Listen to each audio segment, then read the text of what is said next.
14-year-old Gina DeJesus never made it home. It's a family's worst nightmare. A son, a daughter, a loved one. We're doing everything we possibly can to help you. Gone without a trace. America's Most Wanted has brought justice and hope to families across America, helping to bring more than 65 missing children home. Thanks to some tipsters, Elizabeth Smart was recovered alive. Now we carry that legacy forward with a single mission: to bring the missing home. This hole in my heart where Chelsea's supposed to be. We've assembled a team to lead the search, boots on the ground. From America's Most Wanted, Callahan Walsh. She doesn't even know that she's a missing child. Former NYPD Police Chief Rodney Harrison. Rex Sherman is a demon. If not for the members of this task force, he would still be on the streets today. True crime podcaster Payne Lindsay. Somebody needs to be asked some hard questions. And survivor and advocate Elizabeth Smart. I'm here because we serve your brother back home.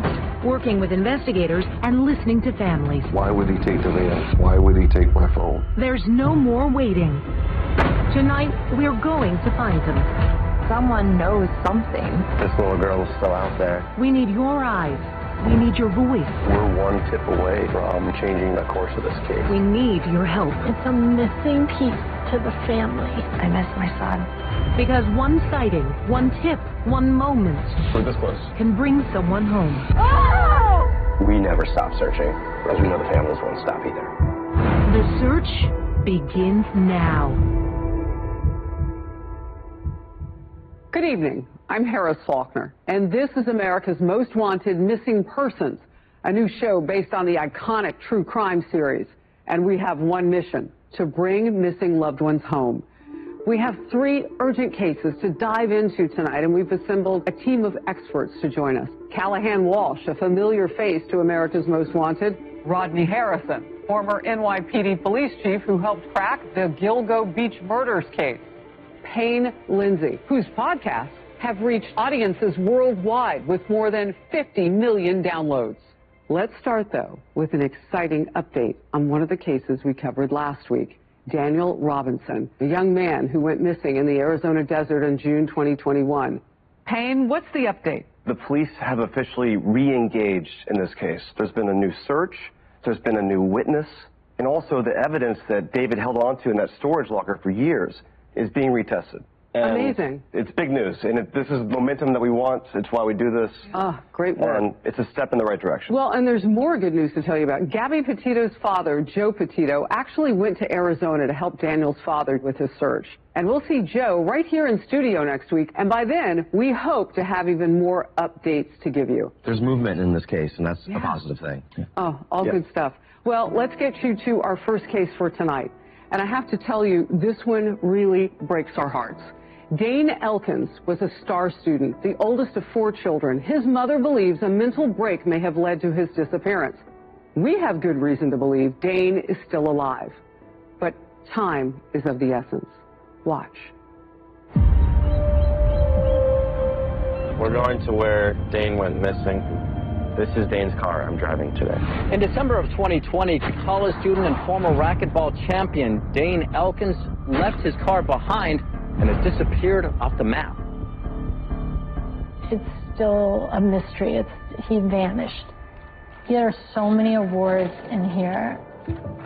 Dane is the oldest of 4. It's a missing piece to the family. As a kid, we go to tournaments, we travel together. He made Team USA multiple times. I made Team USA for him. He was my role model. He was the person I looked up to. Most of the time, he was completely normal. But during the pandemic, something was wrong. The last time I saw him, he showed up as a surprise. 4 in the morning, the door's open, and his phone's in the trash. His jeans are in the trash. He left this book. This whole book's just question marks. It seems like he thinks people are out for him. Reading it back, it's a completely different person. For the next 6 days, Dane just drove up and down the state, and he'd say, I'm going to come home, and then as soon as he'd get close, I can't, there's targets on me. I filed a missing person report. So here's his VIN number. Like, how long does it take for you to trace the car? That could be very instant. On December 21st, close to Castilla, California, he made one last Snapchat. The CIA is made up of 12 people, the 12 keepers of all the secrets. If you don't want to do whatever they want you to do, then they kill you. They found his car. I was hysterical. A search team formed, but the search dogs lost his scent 500 feet from the car. We're pretty sure he hitchhiked. Yeah, he went missing here. No trace of him. He ditched everything, phone, wallet. The officer came back to give me this wallet, like this is all we have. That was the lowest point in my life, that I got so close to getting him home, and I knew at that point when they told me his car was empty that I may never see him again. I have a little letter I wrote for him. I have some flowers. It's just a lot of pain being back here. There have been sightings. We put that on the news. He's been seen in Bakersfield, in Mojave, Oakdale, in Santa Cruz. All reported sightings of him have been on the street. He may be living out of a suitcase. Someone has to know where he is. Please come forward. The hope is the same. I want to find my son Dane safe. I mean, his state of mind tells a story of its own. Mm-hmm. The Snapchat video is very telling. It is. Basically, the CIA is made up of 12 people, right? The 12 keepers of all the secrets. If you don't want to do whatever they want you to do, then they kill you. So... I mean, we have to remember that this is his reality right now. And so he left his family because he thought they were in danger. Mm-hmm. He's doing what he thinks is the right thing. Mm-hmm. What's scary is that he didn't just disappear. He really kind of erased himself. Mm-hmm. He doesn't have his phone, not a wallet, possibly going by a different name. Right, and one of the witnesses said that he referred to himself as his younger brother's Cody. name. Yeah, exactly. Cody was his brother's name. Mm-hmm. I think it's also important to note who the people are that are reporting these sightings. Most of the people that have interaction with him have been mothers with kids. Their families. Families. At the National Center for Missing and Exploited Children, we tell kids to look for trusted adults, people like a mother with children, people they can go to in a time of emergency to get aid. And I truly believe it's going to be the moms out there that help us locate Dane, that help us get that message back. Don't underestimate the power of moms. That is very true. Don't underestimate the power of love. Absolutely. There's got to be some type of community being galvanized regarding this investigation and helping out. Go to the different homeless shelters throughout the West Coast and see if we can just pass out flyers, see if anybody knows about his whereabouts. In order for us to bring missing people home, especially those that are struggling with that mental illness, it takes a partnership. And the public can really help out in this way without even having to engage. Mm-hmm. They can take out their cell phone. They can do a little record, maybe a quick pic, and then call police. Yeah. As long as we're working with other agencies and getting the community involved and bringing awareness to a show like this. Well, you know, social media has played a huge part in this case. True crime podcaster Jackie Flores talked all about Dane's story on TikTok. And one of Jackie's followers connected the dots and realized she had actually seen Dane. Dane's car was found abandoned between Los Angeles and Bakersfield, California. One report is from a woman who says she's confident she interacted with Dane outside of a Taco Bell in Oakdale, California in July of 2021. Since then, several people have reported seeing Dane in Northern California. This gives the family hope that he is still out there. And Jackie is with us now from San Diego. Jackie, thanks so much for being here. First of all, what is it like to get the news that one of your followers says, I can help? I was just so happy for Dane's mom because at the end of the day, all she wants is just that one confirmed sighting, that one connection, that one little sense of hope that her son is still out there and still alive. It just makes you realize how important social media can be and how people are paying attention, people are watching, people are listening. And it only just takes one person to make that connection. Well, and I want to talk to you about how you found out about this particular case. Well, Dane's mom actually reached out to me through TikTok. So she had come across my page. She liked the way that I presented these cases. So we worked together, we did the TikTok live, and I'll continue to just help her whenever she needs. Since you have such a conduit between you and your followers, What would you say to them about this case, about Dane? Just memorize his face, look at this picture, and just remember that this could be your brother, your son, your cousin, your best friend. You know, you could be the key evidence in this investigation, and you might not even know it. So just always keep your eyes out. Jackie, thank you so much for what you're doing. And, you take a look at some of the work and the participation that happened in the Gilgo Beach investigation, where a lot of people were calling in, talking about certain tips regarding the missing or the disappearance. These things help. Investigation is going in the right direction. So, Jackie, whatever you're doing, continue to do it. Yes, 100% I will. And again, you guys are doing such amazing work. So congrats to you guys as well. All right. Thanks, Jackie. The only thing we know for sure, his family is heartbroken without him. We need your help. Dane's mom says people should not directly approach him, and they should not use his name if someone does see him. Just be a friendly face. And if you have more information about any of these cases, please call 1-866-AMW-TIPS or go to our website, amwtips.com. Still to come on America's Most Wanted Missing Persons. Nicole was murdered. I remember yelling, no. Ariana, her daughter. Vanished. Do you think it's a possibility that she doesn't even know that she's a missing child? 100%.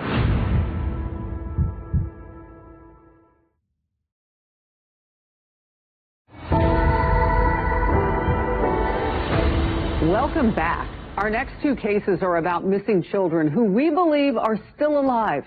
We're joined again by our experts, a team including Elizabeth Smart, an advocate and survivor who knows firsthand how important the public's attention to cases like this really is. And in this particular missing child case, a mother murdered, buried in a shallow grave in San Francisco. Her 2.5-year-old daughter, Ariana, is missing.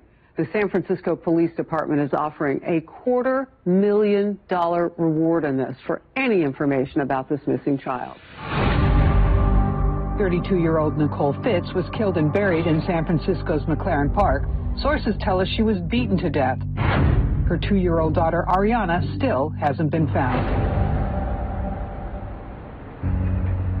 So I'm here in San Francisco searching for Ariana Fitz, a young girl who went missing after her mother was found brutally murdered. I first learned about this case through my work with the National Center for Missing and Exploited Children, and it means a lot to me personally. We need to find Ariana. How are you? Hey.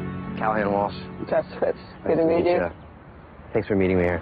Tell me about your sister and what happened to her. My sister is the most kindest person anyone could ever meet. Her priority was working to take care of her family.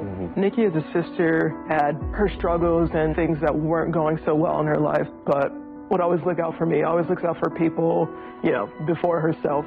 One day, we get word that no one had heard from Nikki. After a few days of searching, we were delivered the devastating news that she was found dead in McLaren Park. Sorry to hear that. I mean, it was a punch to the gut, and at the same time, not real.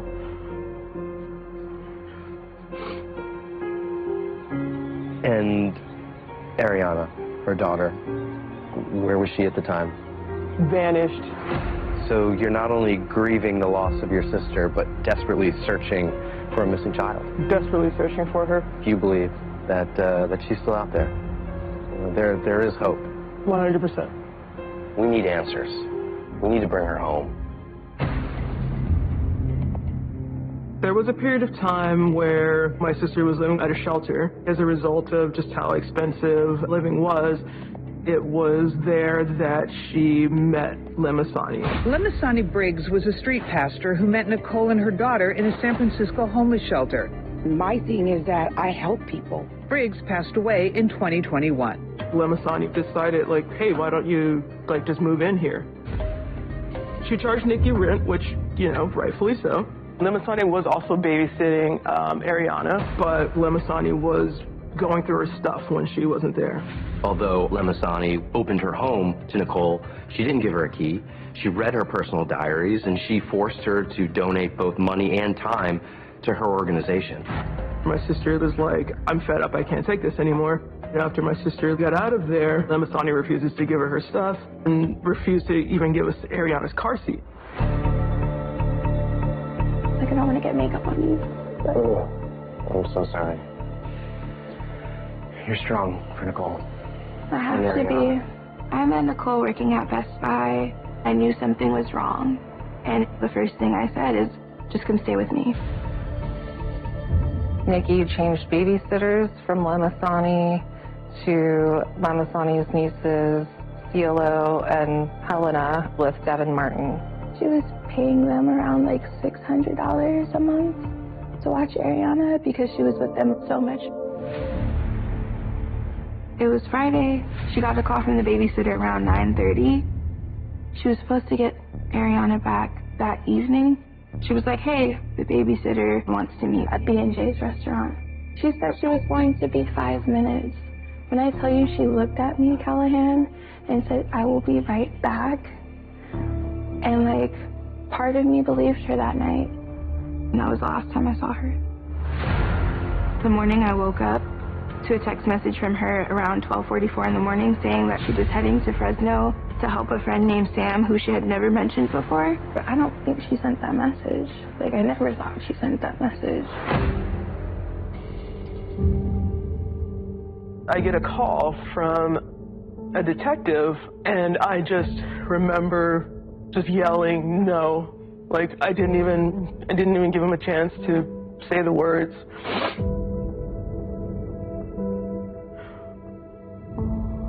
This is the spot where Nicole Fitz's body was found buried in a shallow grave here in McLaren Park. How was someone capable of doing that? I don't understand. Police and FBI investigators also revealed a piece of plywood with unusual markings found placed over Nicole's body. How did Nicole's body wind up in McLaren Park, just a 5-minute drive from the burger joint? Why that specific location? Somebody has the answers. Prior to Nikki's death, Lemasani was just sending like angry texts to Nikki. Like, the one that I remember most distinctly was, bring my baby back to me. This lady's crazy. This is unreal. I mean, this little girl goes missing in circumstances like this. Her mom working all those hours. I just can't put this one together. It's difficult to wrap your mind around. You know, this is still a red-hot case.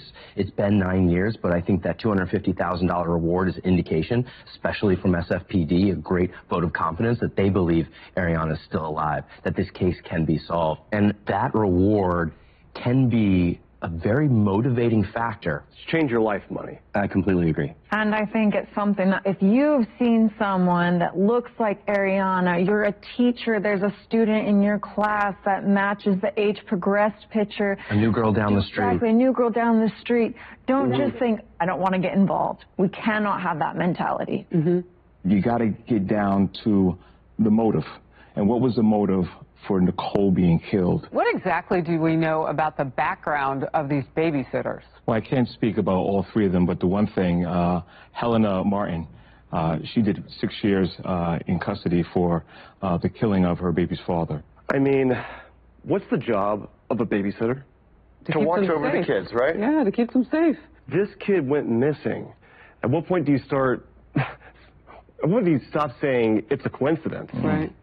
And we're going to learn a lot more in part 2 after the break. Remember, we have reason to believe Ariana is still alive. And we also need your help with this urgent case. Pay attention to this photo of 14-year-old Stephanie Damron. She's been missing since September 23 after walking into the woods behind her home in New Sweden, Maine, near the Canadian border. The FBI and Maine State Police are offering a $15,000 reward for information leading to Stephanie's safe return.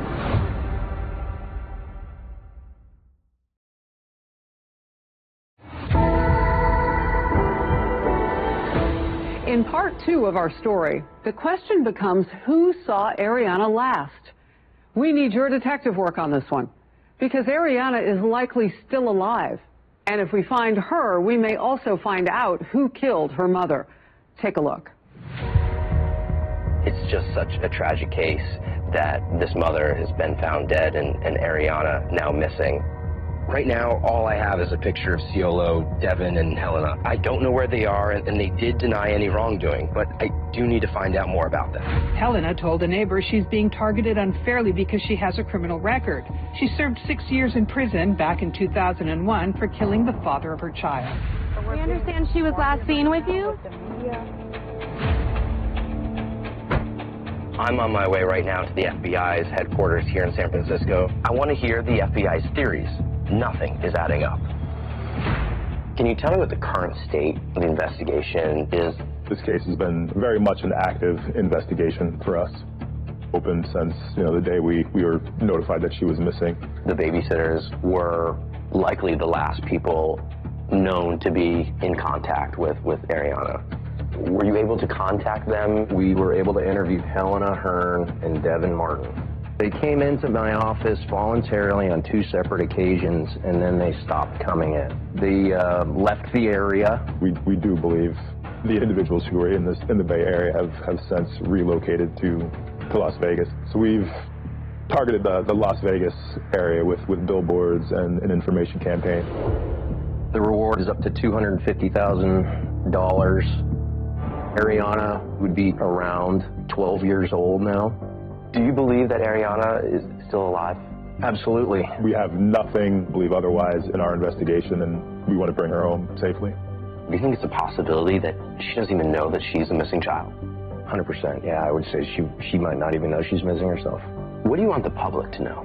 Nicole Fitz worked very hard to keep her family united and was murdered and buried in a shallow hole in a public park in one of the wealthiest cities on the face of this earth, San Francisco, and her daughter is missing, and to speak frankly, the community should care about this case. This is the park where her body was found. Yeah. Are you okay being here? It's tough being here. There's a $250,000 reward for information that leads to the whereabouts of Ariana. Anybody out there who has information, come forward. It's been 9 years. The public, their friends, their family, never ever going to forget. And there's so many people who I know now who I wish got to know her as well.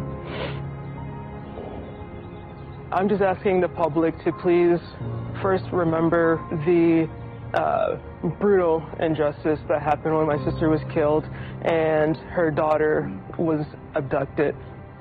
Be on the lookout for Ariana, and also for anyone who knows anything, please provide information.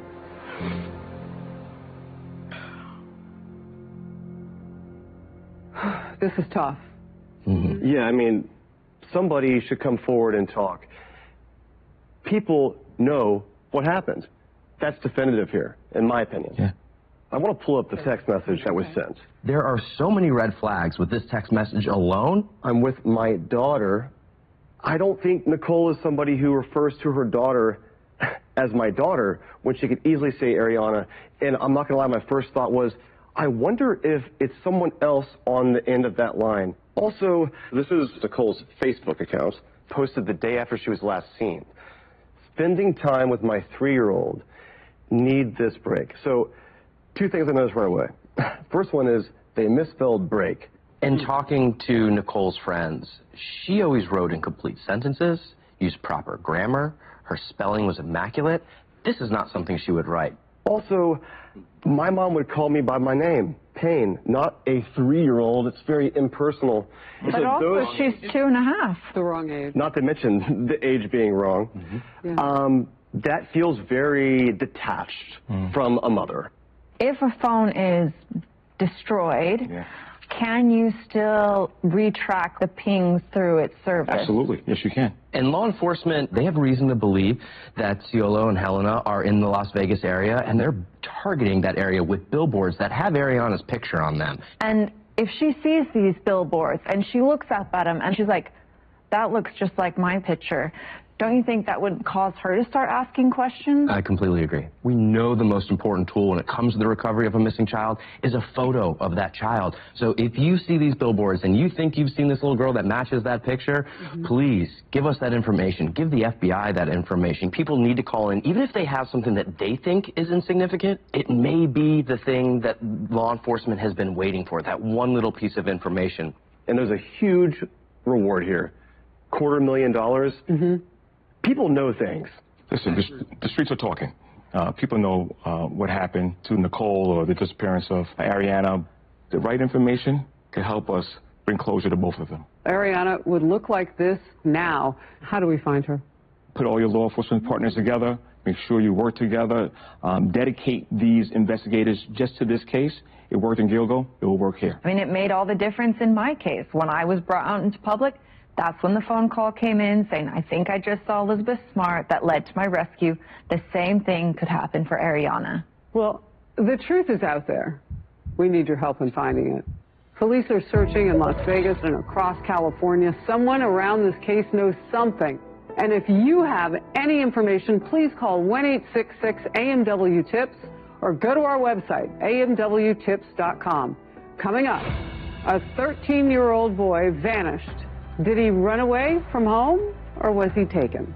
Elizabeth Smart flew to Wisconsin to talk with the family and investigators who say we might only be one tip away from finding him. Stay close.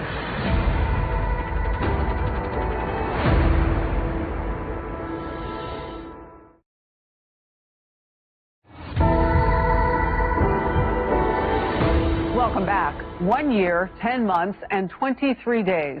That's how long James Yablonsky has been missing. And James was just 13 years old when he vanished in June 2023.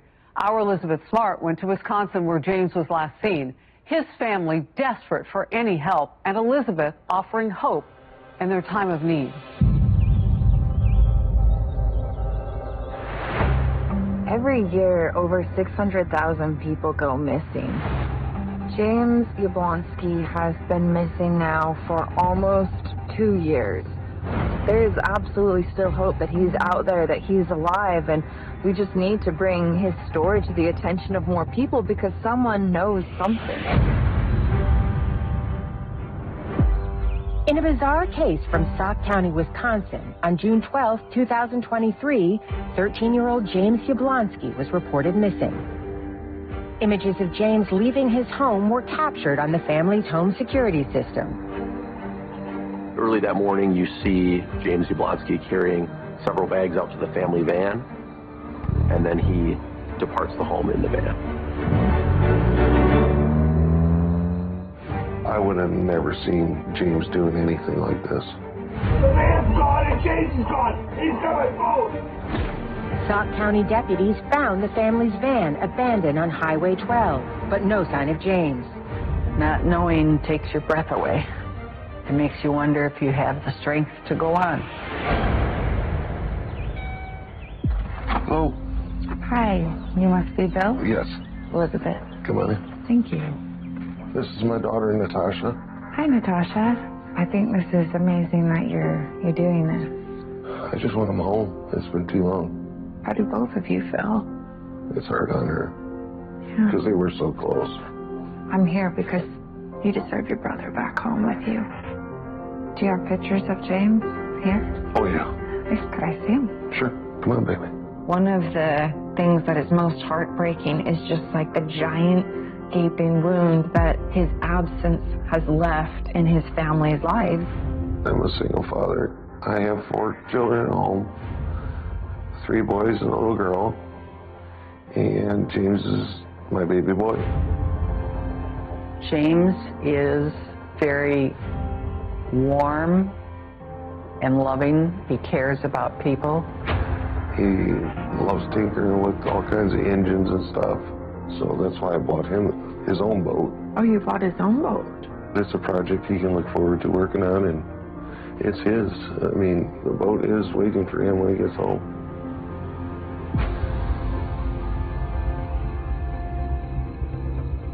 When police get called that morning by Bill reporting James is gone, the van is gone, his phone is gone, the police realize, actually, they have already had a hit on the van.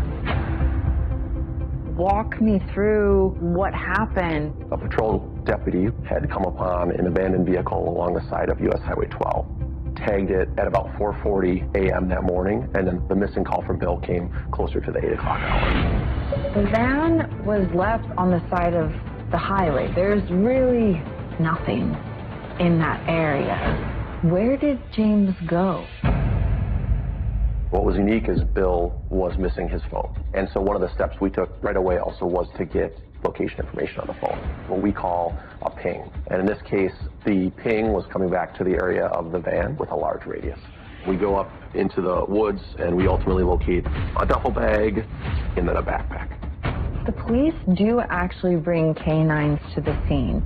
And James' scent is with the belongings, but they can't find his scent in any other direction.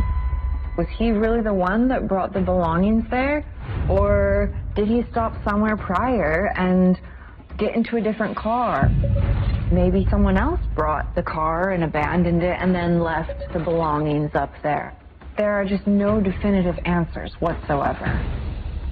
Do you think it's possible that someone else came and dropped James's things there? That is still a possibility. His route that night didn't show anything other than his home and the location where the van was found. The van starts out at Bill's residence, then it travels up and stops at a location outside of Wisconsin Dells, and that is Bill Yablonsky's business. In talking with Bill, he informed us that he was missing a handgun that had been stored at his business in the Wisconsin Dells area. So it is a possibility that James went to his dad's business that night to retrieve a gun. I thought I had it come unglued that morning when he was missing, but that was even worse. I just couldn't figure out what James was thinking. Is that why James went to his dad's business? Was he meeting someone there? Did James take that gun? You know, Elizabeth, you spent some good time with the people who worry most. I mean, I was most touched by his little sister, Natasha. Beautiful little girl, just missing her big brother. To me, it seemed like they were incredibly close. There's such a hole that he has left in his family. That little girl wants to see her big brother again. Yeah. Well, the video of James leaving the house must have been so hard for his dad to see, but it could offer real clues. Well, it's clear that he's got not only a backpack, but 2 duffel bags. In the initial hours of the investigation, it seemed like he had left the home on his own volition. However, if this is a grooming or luring situation, that really is a dangerous situation for any child to be in. I agree. I've felt sad and scared as a 13-year-old boy before, and I'm hoping that someone didn't take advantage of James's vulnerability here. In part 2, law enforcement officials weigh in on his case. Plus, a cryptic video James allegedly posted to social media. Stay with us.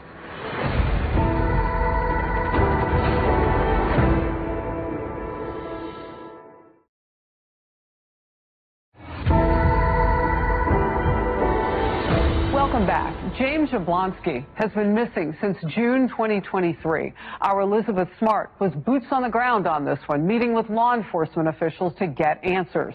In part 2 of the story, a disturbing Snapchat video, a missing gun, and a plea from a desperate father.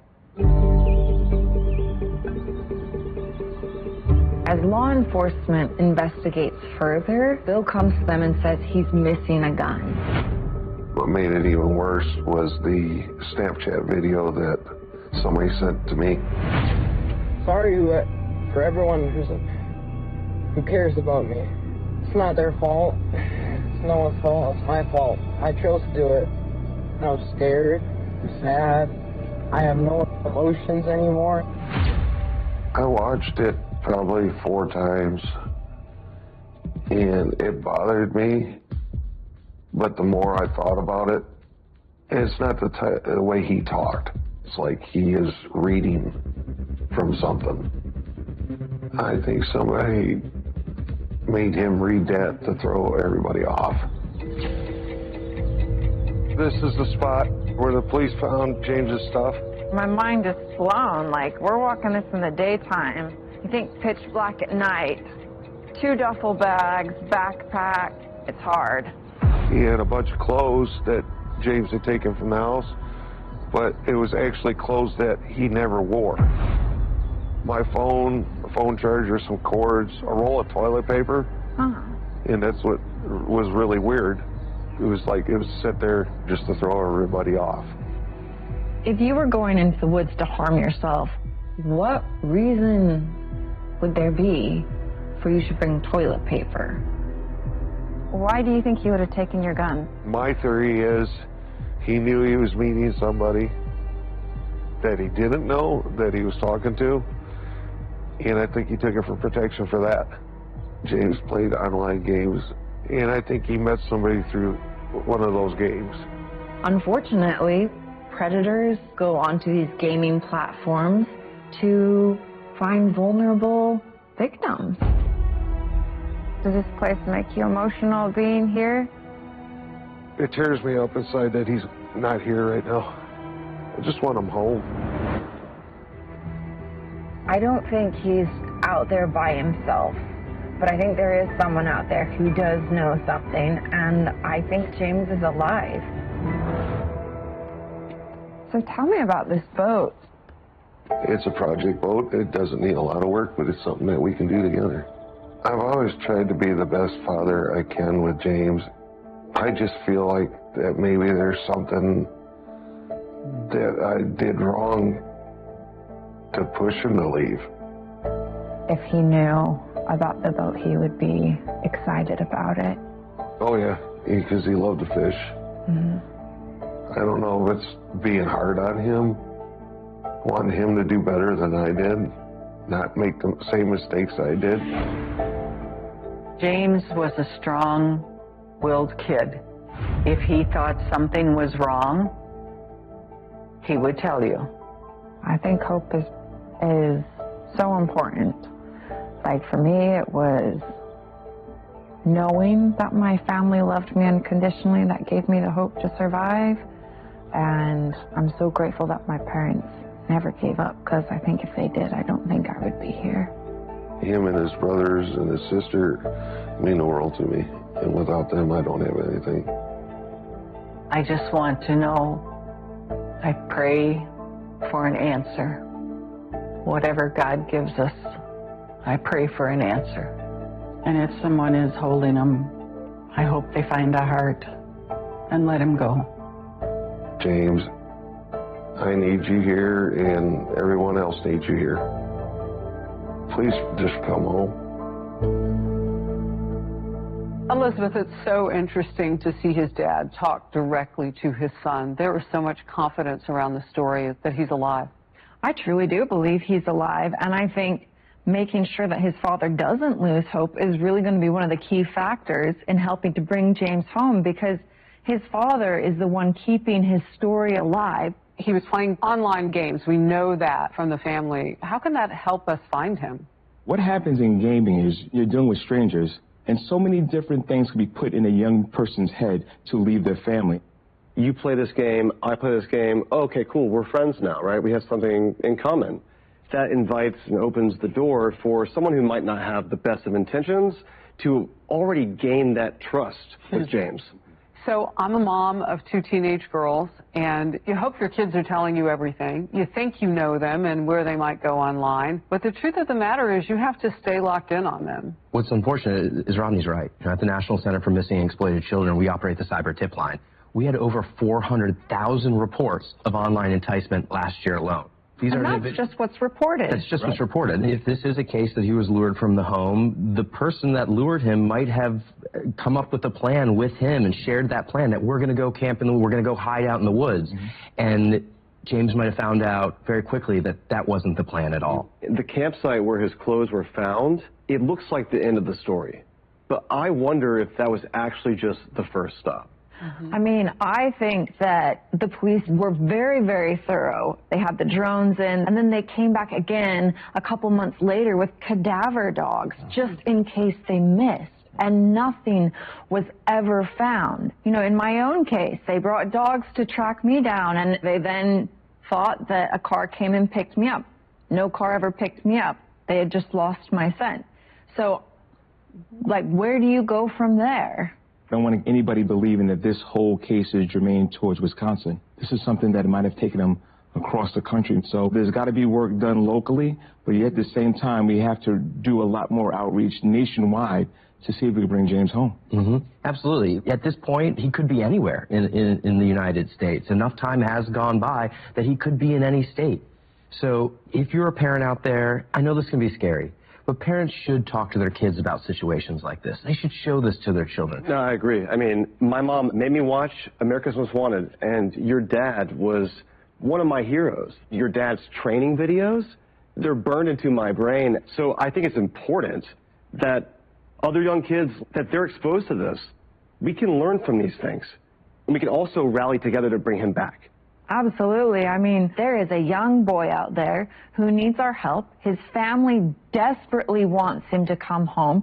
Parents, show your kids this show. Let's bring James Yablonsky home. All right, we need your help to solve this case. Remember, if you have any information, please call 1-866-AMW-TIPS or go to our website, amwtips.com.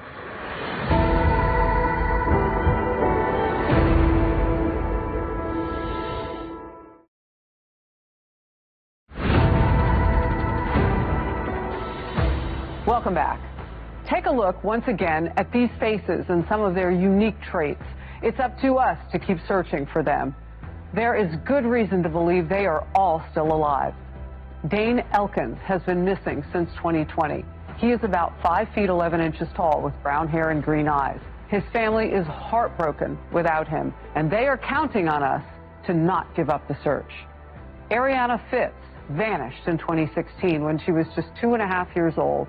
Thanks to age progression photo technology, we believe this is what she would look like now. Authorities are honing in on Las Vegas, the Bay Area, and Southern California. James Yablonsky has light brown hair. He's about 5 feet 11 inches. Investigators say they are so close to changing the course of his case. Study their faces, go online, ask questions.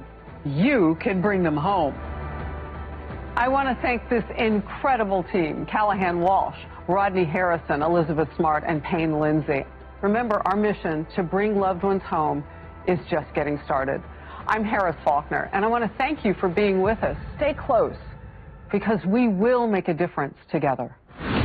Next week on America's Most Wanted Missing Persons. I found it very odd that she had 2 flat tires. Chelsea did run into a lot of people. Maybe she ran into one that wasn't good. He started screaming, "Stop, Terrence!"